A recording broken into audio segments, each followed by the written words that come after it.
What is going on, everybody? My name is Ciara Lawler. Welcome back to another episode of Hero or Zero here on the Heroes for Hire podcast. I am joined, as always, by my partner in crime, Mr. Shaun Mead. Shaun, how's it going? I'm good, Conor. I'm glad to be here on another episode. The intro is a little bit different this week. Very generic. Yeah, no, I mixed it up. This is Hero or Zero. This is the show where we choose one comic book character every single week. We talk their good points and their bad points, and we generally just give you a bit of a rundown of everything to do with that character. So I normally choose DC characters, and Shaun normally chooses Marvel characters. We like both. It's just easier. Yeah, there's a fabricated rivalry that we have, but genuinely, comics are just nice. I like comics. I like comics. So yeah, this, as I said, we're going to have a bit of a chat today. It's probably going to be a long one. I'm a bit worried about it. Right. And good so, see, last week you did Darwin. I did. And so what I decided to do was do the opposite of Darwin, in that I'm going to do a good character. Smart thinking. You said Darwin was a great character. You're on recording saying Darwin that. was actually really cool, yeah, to be fair. What the fuck are we doing? But this one, so I'm going to say I kind of copped out with this one. First of all, we've already done this character years ago. Right, so it essentially doesn't exist. It doesn't matter. Within the first 4 months of doing the show, we did this character. That's almost guaranteed to be deleted by this point. Almost guaranteed that nobody heard it either. But we did one of a very famous character that you will definitely know. And why this idea came to me is that one of our patrons, Frost, an absolute legend, supports us over on our Patreon. You can support us as well. There's hours of content. We recently reviewed Thor: The Dark World over there. Both of us forgot the movie immediately after watching it. My story with that is I jumped on the call with Shaun today and I was like, oh, we forgot to do a Patreon episode for last month. And he said, no, we actually genuinely did it a week ago, but it's Thor: The Dark World. I forgot I did a review of a movie that I forgot I seen. Which is honestly impressive, and I wish I could forget it. It was 6 days ago. It was not that long, lad. But yeah, so Frost came on to made a message on the Patreon, and they basically mentioned that they love the Bat Family. Yes. And you know me, the Bat Family is like what I love about DC Comics as well. You said you love it more than your actual family. Now, I will stand by that statement, yes. I just love when they're having burgers together in a cafeteria. It's just lovely. And they're all in costume. But yeah, so they love the Bat Family, and so what I decided was they mentioned that we could do Stephanie Browne, who is spoiler. Yeah. But between you and me, our 5-year anniversary is coming up. Next month is our 5-year anniversary for the show. Isn't it? Holy shit. So not only will we be doing a listener Patreon hangout, we're probably going to be doing a back character, because I like doing back characters for the anniversaries. So what I decided was, to preempt that, I'm going to do a Bat Family character otherwise known as Jason Todd, the Red Hood. Oh Shaun. my god. Okay, here we go. I fucking love Jason Todd. Everyone likes Jason Todd. I'm going to say something outrageous. He's my 4th favourite Robin. Wow, fuck, he didn't even crack the top 3. It's between him and Damien. Sometimes I like Damien's shithousery, but then Jason Todd is cool. So you kind of have to... It depends what mood you're in. That's okay, here's what we're going to do. I'm going to say Jason Todd's my favourite Robin. I mean, that is Little Dicky. Dicky's there. Little Dicky's Nightwing in my heart. He's not Robin. Actually, in my head, Tim Drake is the best Robin, and Little Tim Drake Dicky is absolutely the best Robin. He's the nicest one, sure. He's the nicest boy. He's good at everything, really. Like, he's an all-rounder. He's 7s in all categories. That's what you need. That's it. But Jason has specced into madness. He's fully 10 on strength. Yeah. But if you don't know anything about Jason Todd, this could be pretty... I think this is going to be a pretty fun character to cover, because people know there's lots of Robins. Jason Todd is the one who died. If that's the one, you've probably kind of heard vaguely about him if you don't really know anything. And his first appearance was in Batman 357 in 1983. He was created by Jerry Conway and Don Newton, And he was also in, if you are looking to watch something maybe with the Red Hood, I would recommend the animated movie Under the Red Hood. It's very good. He's voiced by Jensen Ackles in that. Yeah, that's a really good film, really good voicing. We didn't do that for the Patreon yet, did we? No, we haven't. No, it's still in the hat. Excellent news. It's kind of like, but it'll just be an hour of us going, that's really good. Like when we did Mask of the Phantasm or Return of the Joker. Yeah. We ran out of things to say like after about 10 minutes. We're like, how many times can we say it's excellent? So yeah, Jason Todd, he's first appeared. Now look, Jason Todd is the second Robin. He came after Dick Grayson, which brings a lot of his issues with him. In comic books and kind of in real life in terms of how he's viewed as the audience. Because obviously Dick Grayson had been around since 1940, and so he was ingrained as Robin in the Batman mythos. Yeah, and like any time there's like a passing of the torch or a successor character, there is a very vocal section of the fans that do not like any kind of change. And so they wanted to do an amazing thing in comic books of aging Dick Grayson up into a new character, otherwise known as Nightwing, which is, I think, one of the best decisions they ever made. But then they realised Batman without Robin wasn't as fun. So they wanted to bring a new Robin in. Now, originally, they kind of actually had him, like, he was also part of the circus. This is pre-Crisis, by the way. So he's also part of the circus, and Killer Croc, I think, kills his parents. But that because he came in 83, that got rewritten almost within, like, a year or two. That it was so that let's just start again. Hasn't stuck around in any way, shape or form. And so Jason Todd's real origin is that he's a child of Willis and Catherine Todd, being raised in Gotham City, and his father was a petty crook who ended up serving a prison sentence. After he completed the sentence, he did not return to the family. He did not want anything to do with them. Right, okay. Well, he got out of Gotham, though, to be fair, so fair play to him. He could have brought them with him, but he said no. Weigh him down, baggage. Where will I put my suitcase? I need the empty chairs beside me. That left Jason alone with his drug-addicted mother, who he tried to take care of. And now, by the way, he's only about 11, maybe at this point. And so how he takes care of her is that he rips car parts off. Basically cars that are just left in the area. Sorry? He's boosting tyres. He's boosted tyres, and he's boosted basically, I think he can get his hands on selling them on for whatever fucking scraps that he can get a hold of, and then he gives her the money, and suspiciously it all just goes back on drugs. So it's a vicious cycle of this 11-year-old trying to survive and just in helping the worst his family. conditions. Doesn't he live in like one of the worst neighbourhoods in Gotham as well? And like Gotham's shit already. Oh no, the Gotham of Gotham. Yeah. And so, sadly, his mother would actually soon die of an overdose, and he's left basically by himself from 11. Right. And he fends for himself, basically by continuing to rip off car parts, and then he sells them on, and he just buys food, and he just lives by himself in this like abandoned apartment. He's a child, like. Yeah, he's completely alone. And so one night Jason came across the Batmobile, which was parked in an alley. Light bulb moment. Jason thinks, if I steal the tyres off the Batmobile, I could sell them for a serious amount of fucking money. Get a big fucking payday out of that, boys. Yeah. And so Batman had recently put new tyres on the vehicle, but had not replaced the hubcaps with redesigned ones yet. Bruce is slacking. That's such a weird detail. Weird that they were like, yeah, he did the new tyres, but the Bat hubcaps, they weren't finished yet. He was still cutting them.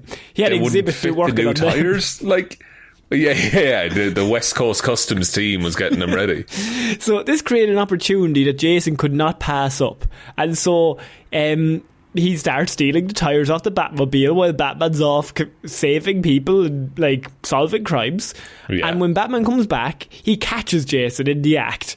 He's already taken one tyre off, and he's proceeding to take another tyre off when Batman returns. And Batman sees him immediately as a criminal and beats him half breaks to death. Both of his legs and both of his arms, says, "You will never do that again. I've solved the problem." Yeah, I have eliminated crime. from this one street with that 11-year-old. Another scum taken off the streets. Alfred's like, yeah, but Bruce, do not take shut up, Alfred. So Batman decides that instead of, breaking all the boys' bones, he's going to try and help Jason after learning that he has nobody, he's got no family, almost like he's an orphan. Might be maybe something similar to what Bruce Wayne went through, or he has to have his father killed so that he can be an orphan, officially. Kill him. So Batman tries to put Jason in a boarding school for troubled kids, but this doesn't work out as the owner of the school is actually running a training ground for youthful criminals at the point. I think Batman would have looked into it a bit more. You would think, you really would, but Jason realises this, that all the youngsters at the school are like conducting illegal activities, and so he goes to Batman and informs him about the crimes that are taking place, and he even assists Batman in capturing the gang and pulling them away. And this is this is when Jason is brought in as the new Robin at the age of 12. How do you reconcile with this in the fact that Batman got really lucky once in that he brought a child into the operation and the child somehow didn't get killed immediately? Yeah. Is it worse that he does the exact same thing a second time? Now, are you taking storyline point of view? Or in canon, Batman is always like a lunatic. But in terms of real life writing, the logical reason is, well, Batman needs a Robin, and kids like reading about Robin. That's fair. No, that is fair. And I know that's been talked to death about Batman endangering a child. It's a plot point at a lot of times. But it's just a wild move. And it should be the first indication to everyone that Batman knows that, no, he's not okay. So, because Batman, I think, he's the opposite of Dick as well, in a way. So, he's not as easy to train. Jason does prove to be one of Batman's most enthusiastic students, but he's also the most troubled. So he wants to learn, but he's brash and he's impulsive. And he basically, his life on the streets had left him kind of ambiguous to the sense of right and wrong. He didn't have a privileged upbringing. So he's in the fucking world. He knows that not everything is black and white. There are grey areas. Make choices. He's had to do things to survive that aren't considered, right or good. Which, weirdly, actually he swaps that ideal once he becomes Robin, and that he tries to lead in too far the other way, that you're either good or you're bad. So it's this must be what it actually means to be, one of the good guys. Is it's black and white. Yeah. And there's no wiggle room. He would have killed himself. If Robin had met him, he would have been no, you're bad. Just immediately. And he's fairly free with violence, to be fair, isn't it? He will just resort to violence immediately. Well, he's mostly basically placed in opposition to Batman, and he uses excessive force to subdue criminals. And now after a first meeting, then at one stage soon after, he actually meets Nightwing, and he kind of strikes him a bit of a friendship in that, Dick just is this is the new Robin, and he tries to help him. And Dick is going through a troubled time with the Titans. Jason is then recruited by Donna Troy into the Titans to help on a mission. Just in one of his first missions, he's kind of brought in just to kind of check him out, to see what this new guy is like. I think he's been Robin maybe for a little bit at this point, a few months. Jason becomes frustrated by the situation when Donna Troy keeps expecting him to figure out plans and save everyone like Dick would, but that's not Jason's strength. No, and he shouldn't be expected to just be the new Dick. So that's a lot of his frustration comes from people who are like, oh, you're Robin. Robin is good at this, this, and this. So you must be good at this. And he's like, no, I'm good at different things. Well, then you're kind of useless. We want that version of Robin. It's well, this is all you get. This is all I have to offer. In one adventure, he was asked to hold off villains by Batman. Jason instantly takes the firing at them with a gun, despite Batman's hatred of guns, obviously. Jesus. Yeah. So he just... that's wild that he would use a gun in front of Batman. The most dramatic of these moral clashes, however, happened when Jason tracked down Felipe Garzanoza, who's a foreign national who had raped a young woman and later drove her to suicide. Really fucking bad dude, right? So of course Jason is who gives a fuck? It's fine. So this is where the moral dilemma comes in, that Jason is like, he doesn't deserve to live. And Batman's like, we need to put him away, regardless of if he commits a petty crime or if he murders 10 people. Yeah, it's like we don't get to choose the punishment. Yeah. We just catch him. We just put them away and then let the law, you know yourself, the justice system. And so Jason tracks him down and he like goes into his apartment, and then moments after Jason arrives, guards and Ozais plunges to his death from his apartment balcony. While the truth is still unknown, there is a distinct possibility that Jason pushed Felipe off the balcony, breaking Batman's strict code against ever breaking a life. Holy shit. Your life. Yeah. That's mad. I didn't know that bit, that it was like, is that a fan theory, or is it just like it's intentionally ambiguous? It's unknown. It's never. Now look, I'm sure they've probably solved it, but in terms of originally, it's completely unknown whether he pushed him or he fell. Right. That's kind of nice. He's like still like he's 14 or 15 at this point. Like, he's still young. Fuck, man. He's hardcore. Afraid of Jason possibly murdering someone, Batman even asks Barbara Gordon to come in and to try to help, and Barbara's like, there's a lot of darkness in Jason, like, that you are kind of denying right now. Like, you are training him up to be this killer assassin. Yeah. But like, you're training him up to be you, but if you give all of your tools to an assassin, he would just murder everyone. Yeah, you're giving all your skills to someone who doesn't have your code, which is terrifying. Exactly. Which is Damien kind of as well later on. Yeah. But then we come to 1988. So he's been a Robin for about 5 years. People did not like Jason. Now, people didn't like him mostly because he wasn't Dick Grayson. That's his only crime, to be honest. That like he was seen as, he's not as good as Dick Grayson in terms of the fans' eyes and in terms of the like fictional characters' eyes. And that's so. Sorry, it's kind of heartbreaking, but it's kind of cool that came into the way he's written in stories. Yeah, and so like they decided to do this very strange thing in that they actually held a telephone poll. Yes. So a vote on whether Jason Todd would die or live. And it was you ring one number for live and one number for die, wasn't it? Yeah, so this is in a story called Batman: A Death in the Family. And this story, I will get into what happens, but the moral of the point is there was a vote taken before the last issue whether Jason would live or die. And you had to vote on it. He was killed off by a vote of, I think, 70 votes? 72 votes he lost by. Was in the difference. So 5,343 for kill, 5,271 for live. That's insane. Death in the Family, by the way, was one of the... I think it was the first comic I ever read. I mean... It's a pretty good one to start. It's one of the most famous. And so, A Death in the Family, if anyone doesn't know, is Jason is going about his Robin life, and he discovers that his birth mother, who he had thought had been dead for years, was actually alive in the Middle East. So without telling Batman, he leaves Gotham to go to the Middle East to track his lead. However, Batman obviously knows everything about everything and is like, I know you're going, I'm going to go with you, because I think the Joker's out there, but like coincidentally on like the a Joker's different like thing. Selling a nuke at the time, I think. Yeah, he's like doing fucking crimes, but it's just a way to bring Joker into the story. And so, yeah, eventually they locate her in Ethiopia. And so Jason's mother is Dr. Sheila Haywood, and she's working as part of the relief efforts for refugees in Ethiopia. And Jason's like, a family.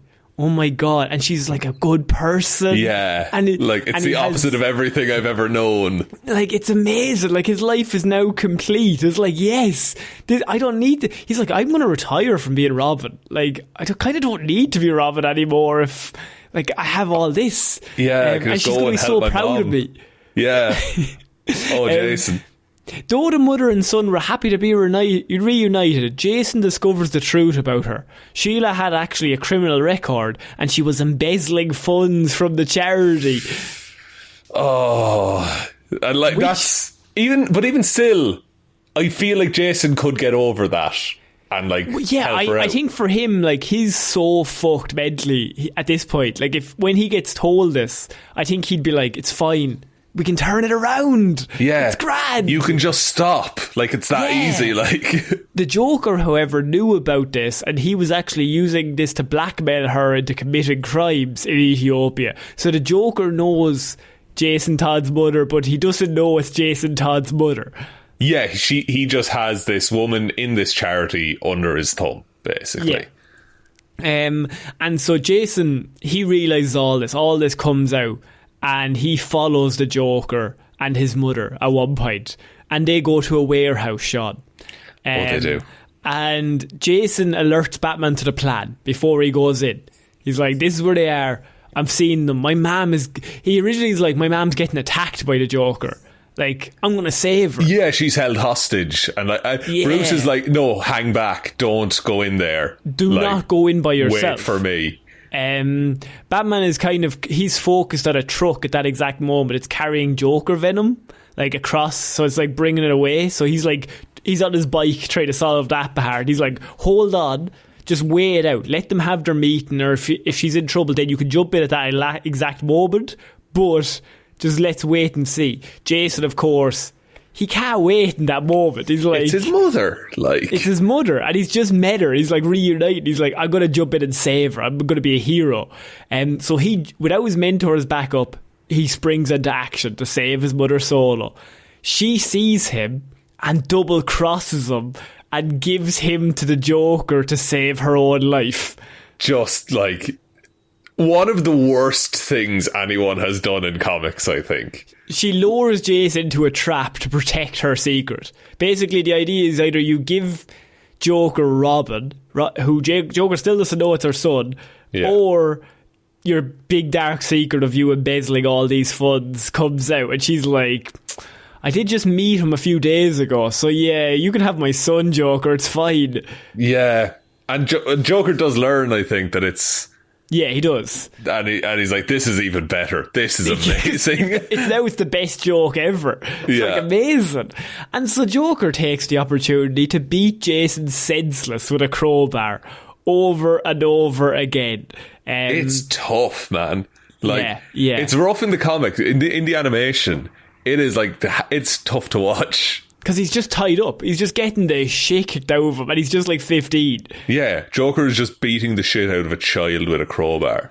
So Joker then tied Sheila to a post and planted a bomb in the warehouse, leaving the mother and the son to die. So obviously Joker betrays her as well, because like, it's the Joker. So like, he's never going to stick to whatever plan she thought was going on. Jason recovers consciousness long enough, Shaun, to untie his mother to try and help her escape. Even still, he's trying to help her. Even though she's the worst human being. She probably tripped and gave me up. It was an accident. She didn't know who she was talking to. So they were unable to escape the warehouse in time, as Joker had locked them in. So they both escaped. They tried to get out, and then the door is locked, and then the bomb explodes. And that's, I think that's where the comic ends, and it's like called to see what happens to Jason Todd, isn't it? Yeah. Batman realises the danger when Jason was in, and he arrives too late to save them because he lost the vote. Between you and me, I did think they probably were going to kill him anyway. There's that story that he had both issues of the comic like in each desk drawer. I think that's mostly played up for like the audience. The legend of it, yeah. Yeah, the legend of it. But in reality, I'm assuming they probably just wanted to kill him because he was a non-popular character. So dragging Jason's corpse from the wreckage, all Batman could do was fix the crime scene to protect Jason's identity. Later, Bruce made arrangements to have Jason and his mother's bodies returned to Gotham and properly buried. And for the next decade's worth of stories, basically Jason's death haunts Batman constantly. Yeah, there was a thing in comics that only 3 people stayed dead, and it was Jason Todd, Bucky Barnes, and Uncle Ben. And Gwen Stacy. Gwen Stacy's come back a few times, to be fair. Yeah, Uncle Ben is kind of the only one so far. He's the only consistently dead fella in comics. Batman considers this his greatest failure and not properly training Jason in his role, and he failed to protect him. So Batman, of course, blames himself. Do you want to know something heartbreaking as well? Just it stuck with me from Sheila's still alive when Batman finds her, and because Jason shielded her from the bomb to try and save her. And then she dies later, but of course he does. Fucking that poor boy. He's been through so much. Shortly after the events of War Games and War Crimes, this is many years later, so this is like 20 years later after that comic book. That's wild. So I think might be just before 2000, around 2000, so about 12 years. Jason Todd reappears in Gotham City as the Red Hood. We don't know it's Jason Todd at this point. The Red Hood shows up. Yeah. Hijacking a shipment of kryptonite from Black Mask in the midst of a battle with Batman, Nightwing and Mr. Freeze. The Red Hood just gives the kryptonite back to them. And they're like, who the fuck is this new guy? And he's just like, I've kind of gotten everything I wanted. I just got a lay of the land of... He just stole the kryptonite to see who would come out to try and stop him. That's a very weirdly Batman thing to do. Like just to do something wild, just to test, just to experiment and see what happens. And once he's like, okay, cool, got the lay lad, you can have it back. I actually don't even want it. Yeah, I have no use for this. Like, shortly afterward, the Red Hood finds the Joker. And beats him with a crowbar, just as the Joker had once beaten Jason. Despite the violent beating, Jason spares the Joker, intending to use him later on against Batman in one of my favourite comic book panels and scenes ever. So the Red Hood assumes control over several gangs in Gotham City. He basically becomes a one-man war against Black Mask. So Black Mask is the biggest criminal in Gotham. Red Hood shows up and just takes over. And it's just like, I'm now the gang lord of Gotham. And that's just the way it is. And succeeds by all accounts. Like, just absolutely wrecks shop. Also, it's not lost to me that the Red Hood mantra is the Joker's from... The Joker was called the Red Hood on his very first mission out when he got turned into the Joker. So that's where the Red Hood idea comes from. Yeah. So he's using the first identity of the man who killed him. So overall, he basically strives to cleanse the city of its corruption, such as drug dealing and gang violence. And he does this by basically taking over all of the gangs and then just eventually disbanding all of them. Just like getting rid of... If he controls all the gangs... that he stops all the drugs coming into Gotham. Which is... It does work, but it feels short-sighted. Like, it feels like those gangs are just going to reform at some point. They're going to, like, splinter and make new gangs. But he then just eventually will just kill them. It doesn't matter. Like, he just takes them over and kills the people who are important. And then just leaves. Yeah. Around this time, Batman discovers that Jason's coffin has always been empty. And he begins to question whether Jason had actually died. So he's like, hang on. Wait. So because he finds there's also a cool bit where he finds a mask in the Batmobile, and it's Jason Todd's Robin mask.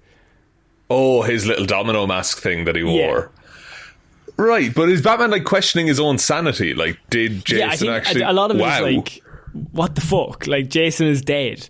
And despite his return, Jason's Robin costume remains in its display in the Batcave. Alfred even asks Bruce at one stage, like, does he want it removed? And Bruce replies that the return of Jason doesn't change anything at all. So it's like, that Red Hood is Jason, but Jason died that day as well. Right, that's not Jason Todd that's doing all this stuff. That's a different person. That's in his head. That's how he's figured it out. Okay. Jason's return crescendos when Shawnee kidnaps the Joker and holds him hostage. This is such a good fucking bit of comics. Is that he lures Batman to Crime Alley, the site of their first meeting, and he basically asks Batman why he has not avenged his death by killing the Joker. Batman tells Jason that he's never going to kill anyone. Like, he's not going to cross that line. That's just the way it is. And there's this heartbreaking moment where Jason's like, I'm not asking you to kill anyone else. I'm just asking you, that man has crippled Batgirl and he beat me to death and then blew me up. That's basically what he did. Like, I don't want you to kill Killer Croc. I don't care about Mr. Free. Just him. Just him is all I ask. Just one. And like... objectively, more people are going to die if you leave the Joker alive. Yeah. And then in the most heartbreaking moment, he's like, do it because he took me away from you, is what he says. Like, how do you write that? Like, that's fucking beautiful. Because he's like, Dad, come on. Like, why are you doing this?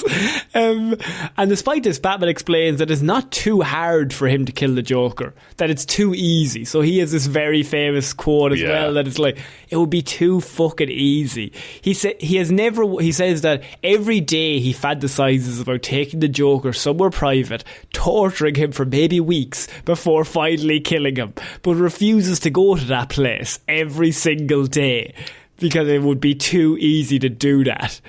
And I suppose once he starts, he'll never stop. Yeah. Jason offers Batman an ultimatum. Jason will kill the Joker unless Batman kills Jason first. And he's holding the Joker at gunpoint, and then he throws Batman a gun. And he's like, you shoot me or I shoot him.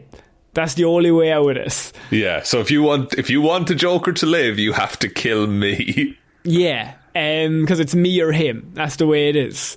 And so he throws, and there's that great scene of Batman holding the gun, and it's like just fucking weird. Every time Batman picks up a gun, it looks so out of place. Like it does not work at all. No, just something in your mind is like, no, that's not right. Yeah. So he also stands behind the Joker, leaving Batman with only a headshot if he wants to stop him pulling the trigger. So he has to kill him. You can't even like incapacitate him. Like you can't just shoot his hand.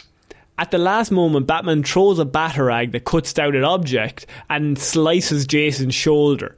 The Joker takes advantage of the situation, detonating explosives nearby, destroying the whole building, and everyone basically gets blown up. Now, they all survive, but Jason escapes into the night. But that moment is like one of Jason's most famous things. It's just like, I'm not asking you to kill anybody else. Just that guy. Just him. He's the worst one. Yeah. And then I want to really quickly touch on Battle for the Cowl. I told you this was going to be a long one just because it's a very cool character that I love. There's a lot to cover as well. There's a lot to cover, and he's been inspired of some really good stories. But there was also a small story in the 1 year later thing where Jason resurfaces in New York as a murderous imposter version of Nightwing. Nightwing confronts him, and basically they have a big fight. And eventually Jason gets captured by mobsters. Nightwing rescues him, and he leaves him a note afterwards saying that we'll always be family. So there's this weird thing where he's part of the family, but he's also like, none of them agree with anything he does. No, but they're not abandoning him. Like if he rocked up to Wayne Manor and was like, I'm sorry, I've done wrong, they would just welcome him in with open arms. That's the new 52. Since 2011, they've very much integrated him into the Bat family, which I really like. Yeah. There's some really cool stories of him and Nightwing like teaming up for runs in the recent Nightwing run from a few years ago. Like they had a fully team up, which I just think is fun. I just like seeing the dynamics of all the different brothers. Working playing together. Off each other. Yeah, they give me Nightwing and Red Hood give me like Daredevil Punisher vibes. Yeah, that's basically it. And Jason has been slightly toned down from all the murders, but he used to love murder in a big way. But like they work together. Like Dick respects him and he respects Dick. They just have different methods. Just different methods, but they're also very capable people. And also he's like, you were the perfect one. Like Nightwing, you're always the perfect one, and I'm like the ugly duckling. Have to go about my way. So a story I wanted to cover, Battle for the Cowl, one of my favourite comic books of all time. I've mentioned it so many times in this, is that Batman dies in the comic book, and legitimately he is killed out of comics. For real this time. For reals. And Gotham goes into turmoil without him. Jason is actually summoned to the Batcave by Tim Drake, who tells him that Bruce is gone, and he's like left a will for all of them. Jason leaves the cave telling Drake that they would see each other soon, And so once he knows Batman is gone, he realises his opportunity and he dons his own Batsuit, heavily armed, and using the cowl previously owned by Bat Devil, he basically goes around extreme brutality killing all of the gangs. But as Batman. That's fucking amazing. Yeah, because he's like, there's no Batman, so I'm going to be Batman. And so he goes around and he just basically leaves a calling card on every single victim that just says, I am Batman. And so it's dude, that like, Bat Devil cowl as well, I just looked it up. That's insane. Sick. Yeah, he's he's just decked out in like fucking machine guns everywhere. And he just walks into like Black Mask area or lair, just shoots everyone. Just like, no, you've got no gang. They're all dead. I'm Batman. I'm doing what he should have done years ago. I like the idea that as soon as he heard Bruce was dead, he was like, oh, okay, now's the time. Yeah. Now I'm going to eradicate crime in Gotham and solve the problem. Tim, wait here. So Nightwing and Damian basically try and stop him. And Nightwing tries to bring Jason down, but the fight is stopped when Jason shoots Damian and escapes. Jason then has to fight Tim Drake. Tim turns up dressed as Batman as well, and it's like a suit that's 3 sizes too big for him. And I've mentioned it before in the show, and Jason just absolutely beats the boy just to death. Him, like. Beats the piss out of him. He also knocks out Catwoman, beating her unconscious as well. He's just mowing through everyone at this point. He's like, nothing will stop me. Because he's stronger than like Nightwing and stuff like that, presumably. Oh yeah, like, he'd be the best. Physically stronger. He would be the best hand-to-hand fighter, I would say. Damian would be the best like with weapons. Right. But he's straight up like brute force. He just punches people to death, yeah. Yeah. Whereas, and like, Tim Drake is smarter, and then Nightwing is more agile. Yeah, like Tim Drake also is like, he's 5 years younger than him. So at this point, was he like 16? And Jason Todd is 21 or whatever. And so, by the way, it's also, I don't know if we covered it, but he's brought back by the Lazarus Pit. Presumably. Like, it's how they all happen. He comes back slightly crazy. The Lazarus Pit, that's the name of our movie review show on Patreon. If you're still listening, you might enjoy it. It's almost like it's comic book related. So Jason beats Tim that he thinks to death. Right, so he thinks he's beaten Tim to death, and what he does is so perfectly fucking psycho, is he brings Tim back to the cave, and he's going to prepare Tim's body to surprise Nightwing. So he's going to like lay him out, so when Nightwing walks in, he's going to put him in this position where it's just like going to cause the most amount of like discomfort and just kind of traumatize Nightwing. That's fucked. Yeah, it is. He's insane. So Tim survives the attack, and escapes from Jason, giving Nightwing the opportunity to defeat him. Beaten, Jason lets himself fall into a nearby river with the promise of returning once again. And there's a really great run by a man called Grant Morrison. You've probably heard of him, one of the best comic book writers of all time. Done some good comics. They did a Batman and Robin 26 issues, and Dick Grayson is Batman, and Damian is his Robin. But in that comic book run, Jason basically wants to become Dick's arch nemesis. And he wants to be his Joker. That's insane. Yeah. I like that version of Jason less, I think, than the one who's just a dickhead of the Bat family. Yeah, I like dickhead of the Bat family a bit more than like out and out psychopath who's just a villain. I don't think that's as fun. I don't think that's as layered either, that he's just bad. Yeah, like he wants to become essentially the Joker. Just feels kind of like, I guess, like he was pretty traumatized by the Joker. That's fair enough. He even like gets his own sidekick, a girl named Scarlet, who was a victim of Professor Pig, and he's like, "You're my Robin, and I'm going to be a different version of Batman, and we're going to kick the shit out of the two of them." He sounds fully insane in this series. Like, fully insane. With his new partner, Jason assumes his brutal and lethal methods of dealing with criminals. But now there's a twist. Using the media and the internet, he exposes his methods to the public and actively markets them as the way things should be done around Gotham. Public opinion is actually somewhat in his favour as well. And the people are like, hang on, right, we could have just solved crime. Like, just kill Joker, and then we're done. That is, like, if you are trying to bring people around to your cause, saying, oh, the Joker should not be alive is probably a pretty good motivator. He also attacks Penguin at one point, and Batman and Robin show up and protect Penguin from him. And he's like, and he videotapes it, and then he plays it on the news like they're protecting Penguin. How many people has Penguin killed? And like, in that scenario, you can't just explain the moral quandaries of what he's doing. Like, no, for someone watching, they're protecting a villain. Yeah, and so it was then that Jason and Scarlet were ambushed by an assassin called Eduardo Flamingo. Great name. Very good name. And the Flamingo basically starts beating down Jason and Scarlet. Both of them proved inferior to Flamingo's skills, and it was only actually Batman and Robin turning up to protect him that saved Jason in that moment. Like, Batman and Robin showed up to save him, because they always save him if he's in trouble. Yeah, they always have his back. Like, he's their son/brother. Yeah. And, like, that has to count for something. And then he crushes Flamingo with a truck. Jason does. Jesus. Yeah. Wow, that escalated. And so there's a great thing in that he's then sent to Arkham Asylum for observation.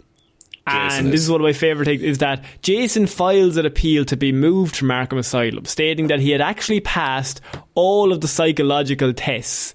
They had done all the tests on him, and he is not insane. He passes every single one. Right, so he just is he is choosing consciously to act like this. Yeah, he's not crazy. No. He's like, I truly believe this is the right way to go about it. And I'm not being influenced by, whatever brain chemistry or whatever is going on. This is just how I think it should be. There is opposition from Batman at that point, but he is then moved to a regular prison in Gotham. And one of my favourite bits about Jason, not only does he pass all the psychological tests of Arkham Asylum, is that when he arrives in the prison, the suicide rate spikes among all the top incarcerated crime figures there. So all of the crime lords immediately start dying off in suicides. Is it ever explained? Like, is it out of fear, or does he just make it look like? No, he just makes it look, I assume. But he had to kill many prisoners in self-defense as they ambushed him for his time as a vigilante. He then further poisons the whole cafeteria, killing 82 people and sickening 100 more. He's then immediately transferred back to Arkham. Fucking hell. Like, literally, like, I'm not locked in here with you. Yeah, basically. And like, the whole thing is that, like, he's not crazy. So they were like, we'll just move him out of the prison. He immediately goes into a normal prison in Gotham, kills all of the criminals in there, and he's like, well, look, there's problem solved. They can't get back out if they're dead. Yeah, they offended once. They're in here. They did something wrong. Let's get rid of them. And then he immediately gets moved back to Arkham. It was like, oh, wait, no, he actually is. He is crazy. Then just before it went off, he basically reforms eventually later on. And that's where he kind of is now, is that he went down this path of like complete psychopath, and then they did like that Arkham story of like, no, he's not crazy. Like, he just genuinely thinks like, we'll just kill them off, and then we won't have to go out every night fighting them. Yeah, like that. And if like, there is a merit to that like, look, if someone killed the Joker, if someone killed the Riddler, the net gain of like people who aren't killed by those criminals is worth it. Yeah. In terms of powers and abilities, he's got Lazarus enhanced capabilities as well. He's very fast, strong, all from the Lazarus pit. He's also slightly insane from the Lazarus pit.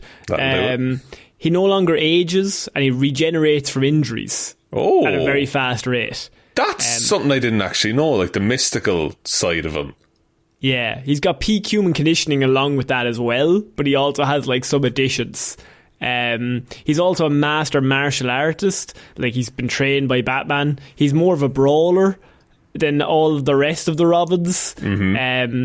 He's shown that when he fought his former mentor Nightwing to a standstill, when Jason held his own against the Green Arrow in a sword fight, he overpowered Tim Drake multiple times. His fighting style focuses on brutality and speed. Wow. So just devastating. Like, he doesn't pull punches, basically. Like, he will... he's out to kill you. Yeah. Like, if you don't stop him, you are dead. He's got Master Marksman, Expert Tactician, Master of Stealth, acrobat, skilled swordsman. He's also a detective as well. Genius level intellect. I mean, he's been taught by Bruce. I'd wager he has a network of shady connections as well that he can just 100%, call upon. 100%. And he's got so many fucking pieces of transportation. He's got, in terms of weapons, he's got automatic handguns, dual wielding, tasers, grenades, batarangs, electric wigs, knives, and twin blade katanas on him at all times. Fucking hell. Is you know those scenes of people like going through airport security in like movies and stuff, and they just keep unloading weapons? Basically, like, he's just a complete, like, he's an absolute liability to have if you are Batman, but also he's a wild card, but I'm glad he's in our deck if something comes up. Yeah, and that helmet has stuff in it as well, I'm assuming, like you can breathe. It does, yeah. It has like sometimes has a computer and stuff going inside it as well. Fucking, and he looks so cool as well. Yeah. Like the leather jacket and the guns and the helmet. I could talk about the Bat family for hours, and I could cover all of them because they're all really well layered and really well written most of the time. And Jason's probably one of the most layered in terms of all the things that he's been through, and people like him and people dislike him. But just as a character, I think he works really well as the black sheep, but one that they always accept. Like, he's the one that's in the family, and him and Tim are like always the most polar opposites, and Dick is like in the middle. Yeah, and then Damien is probably closer to his side. Yeah, at the exactly. start. They're on the scale, like Tim and him are far sides, Dick and Damien are slightly more in the middle. That's really cool, and I like that it's every element of the Bat family is just like a different segment of Batman's mental state.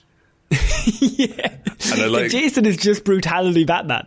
Yeah, it's what happens if Batman has one bad day. Like, this is what it's going to be. Yeah, he's just like, we just need to solve it. Yeah,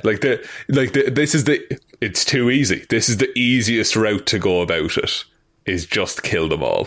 Yeah, but he's like, well, why don't we do that? And then nobody else will die, because I died. Like, if we just killed Joker when I first met him, none of that would have happened. Yeah.